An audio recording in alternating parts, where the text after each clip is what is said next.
Hello everyone, welcome to a very own favourite education channel dear school. तो आज हम class 10th English की poetry number 1 that is dust of snow को read करने वाले हैं। इस पर्टिकुलर वीडियो में हम इसकी समरी, सारी की सारी पोइट्रिक डिवाइसेस, इसके डिफिकल्ट वर्ड्स, की वर्ड्स और सारी की सारी राइमिंग स्कीम देखने वाले हैं। So like the session and subscribe the channel as well. तो ये ब्यूटीफुल पोएम किसके द्वारा लिखी गई है? ये ब्यूटीफुल सी पोएम रॉबर्ट फ्रॉस्ट के द्वारा लिखी गई है, जो कि बहुत कम शब्दों में बहुत बड़ी बड़ी बातें और बहुत बड़े बड़े मैसेज को छिपा करके रखते हैं।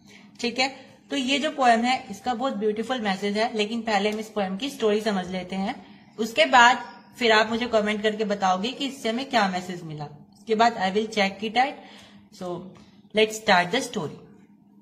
तो इसमें जो हमारे पोएट हैं रॉबर्ट फ्रॉस्ट, वो बहुत ज्यादा दुखी हैं और उनका जो मन है वो बहुत अपसेट है, वो उनका जो मूड है वो बहुत अपसेट है और अपसेट मूड के साथ में वो चले जा रहे हैं और फिर वो जाकर के एक पेड़ के नीचे बैठ जाते हैं और उस पेड़ का नाम क्या है? हेमलॉक है। ठीक है, जिसे हम धतूरे का पेड़ बोलते हैं। तो जो पेड़ का नाम है वो क्या है? हेमलॉक है। Here is the spelling. अब जब वो हेमलॉक के पेड़ के ऊपर बैठते हैं, पेड़ के ऊपर नहीं बैठते, मतलब पेड़ के नीचे छाया में बैठते हैं, और जो पूरा इलाका है वो बर्फीला है। हमें कैसे पता चला बर्फीला है? क्योंकि जो हेमलॉक के पेड़ होते हैं बर्फ की जगहों पे पाए जाते हैं। ठीक है, और फिर उस हेमलॉक के पेड़ के ऊपर एक क्रो बैठ जाता है आकर के। क्रो मीन्स कौवा। अब वो कौवा क्या करता है? अपनी पीठ को खजाता है, और जब वो खजाता है, खुजली करता है अपने पीठ के ऊपर। जब वो अपनी पीठ के ऊपर खुजली करता है तो जो उसके ऊपर बर्फ था पेड़ के ऊपर, वो झड़ करके नीचे गिर जाता है। और जब वो गिरता है वो कैसे गिरता है? जैसे कि वो स्नो का डस्ट हो। ठीक है, इस डस्ट ऑफ स्नो ऐसा लगता है। तो जब वो पोएट के ऊपर गिरता है, जो पोएट नीचे बैठा है पेड़ के, अब तक वो क्या था? अब तक वो अपसेट था, दुखी था। लेकिन जैसे ही वो डस्ट ऑफ स्नो उसके ऊपर गिरता है, उसका जो मन है वो बिल्कुल खुश हो जाता है।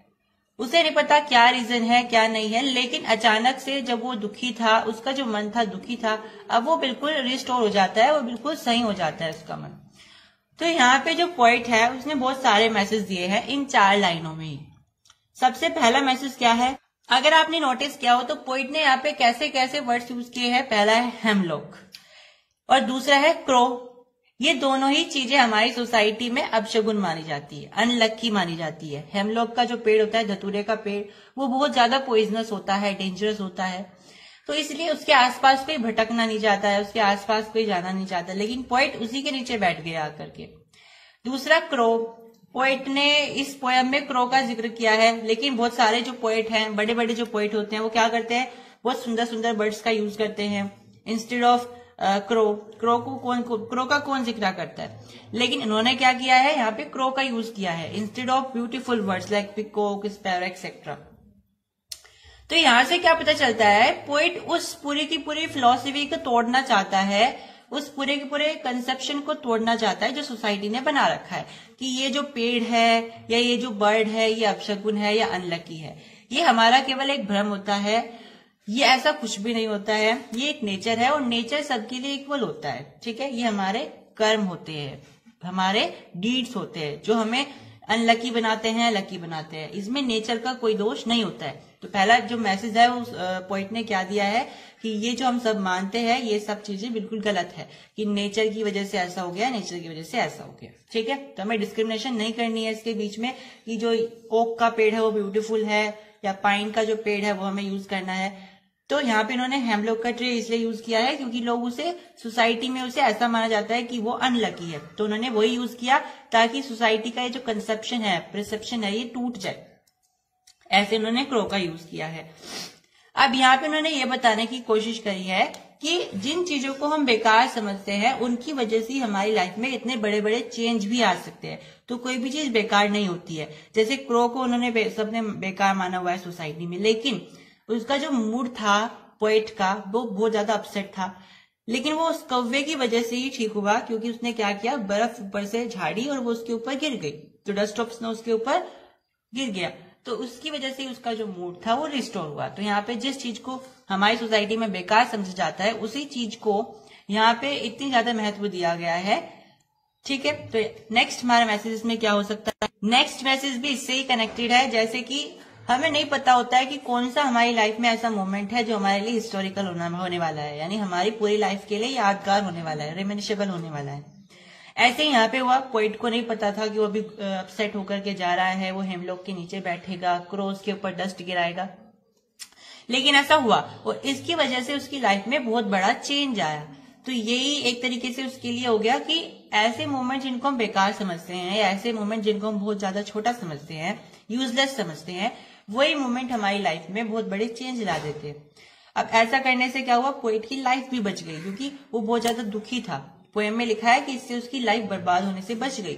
इसका मतलब है या तो वो कुछ गलत काम करने वाला हो अपने साथ, ठीक है, सुसाइड करने वाला हो या कुछ भी, तो इससे इन सब छोटी छोटी चीजों से उसकी लाइफ में इतना बड़ा चेंज आया कि उसने गलत स्टेप उठाने से वो रुक गया। ठीक है, तो यहाँ पे हमें इससे ये भी मैसेज मिलता है। अब हम देखने वाले हैं इसकी rhyming scheme, difficult word and poetic devices. तो हमारी पोएम की राइमिंग स्कीम क्या है? A B A B. देखिए, राइमिंग स्कीम आपको रटनी नहीं है, क्योंकि आपको एग्जाम में पोइट्री दे दी जाएगी, तो वहां से आपको छांट करके लिखनी होती है जस्ट। तो यहाँ पे जस्ट मैंने आपको रेमिनिशेबल की ले रखा है कि आपको याद रहे या आपको पता रहे कि ये जो पोइट्री है वो किस तरीके से किस स्कीम के द्वारा लिखी गई है, क्या इसकी लय है। ठीक है, नेक्स्ट डिफिकल्ट वर्ड इसमें केवल दो ही हैं, एक है हेमलॉक और एक है रूट। हेमलॉक मैंने बताया एक पॉइजनस प्लांट होता है या ट्री होता है जिसके ऊपर छोटे छोटे से व्हाइट रंग के फ्लावर्स होते हैं और इसको हम धतूरे का पेड़ भी बोलते हैं। उसके बाद है रूट। रूट का मतलब होता है आप बहुत ज्यादा उदास रहो, रिग्रेट रहो, पछतावे में रहो, उसको बोलते हैं रूट होना। ठीक है, जो पोएट था वो क्या था? रूट था। इसके बाद क्या है? पोएटिक डिवाइसेस है। पोएटिक डिवाइसेस यहाँ पे 3 यूज हुई है। फर्स्ट है इंजर्बमेंट। इंजर्बमेंट कहाँ यूज होती है? जब एक ही सेंटेंस बिना फुल स्टॉप के लगातार चलता जाता है। आपकी पोएम ऐसे ही है, लगातार चलती जा रही है, तो इसलिए इस पोएम में क्या आएगी? इंजर्बमेंट। दूसरा है एलिट्रेशन। एलिट्रेशन कहाँ आती है? जहां पे आपका has given my heart a word लिखा हुआ है ये सेंटेंस, तो यहाँ पे आपकी क्या यूज हुई है? एलिट्रेशन, क्योंकि हैज गिवन माई हार्ट, तो H has given my heart, H bar bar H का रिपीटेशन हुआ है। इसके बाद है थर्ड कॉन्सोनेंस। कॉन्सोनेंस वहां पे यूज होता है जहां पे आपकी कॉन्सोनेंट साउंड रिपीट होती है। ठीक है, तो आज के लेक्चर में हम class 10 second poetry fire and ice के बारे में डिस्कस करने वाले हैं, जिसके राइटर रॉबर्ट फ्रॉस्ट है। इस पर्टिकुलर वीडियो में हम इस पोएम की समरी, इसकी राइमिंग स्कीम, पोएटिक डिवाइस और कीवर्ड्स को डिस्कस करेंगे। सो like the session and subscribe the channel. हमारी पोएम का टाइटल है फायर एंड आइस। फायर का मतलब क्या होता है? अग्नि, और आइस का मतलब क्या होता है? बर्फ, या हम बोल सकते हैं पानी, क्योंकि पानी की एक फॉर्म होती है बर्फ यानी आइस। तो कहने की बात है जो हमारी पोएम है वो 2 एलिमेंट्स के बारे में है, जिसका नाम है फायर एंड आइस, क्योंकि ये क्या होते हैं? हमारे एलिमेंट्स होते हैं। बहुत सारे एलिमेंट्स होते हैं। कमेंट करके बताना टोटल एलिमेंट्स कितने होते हैं। केमिस्ट्री वाले एलिमेंट्स नहीं, जो हमारे ह्यूमन बॉडी के फॉर्मेशन के लिए चाहिए होते हैं वो एलिमेंट्स, अकॉर्डिंग टू फिलोसफी। तो यहाँ पे जो हमारे एलिमेंट्स हैं वो फायर है और एक आइस है।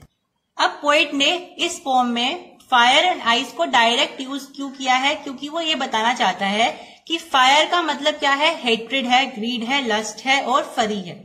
मतलब कि दूसरों से नफरत करना, दूसरों लालच करना, लस्ट, ये सब चीजें फायर को डिनोट करती है कहीं ना कहीं। तो पोएट यहाँ पे जो फायर वर्ड यूज कर रहा है वो इन चीजों को दर्शाने के लिए यूज कर रहा है।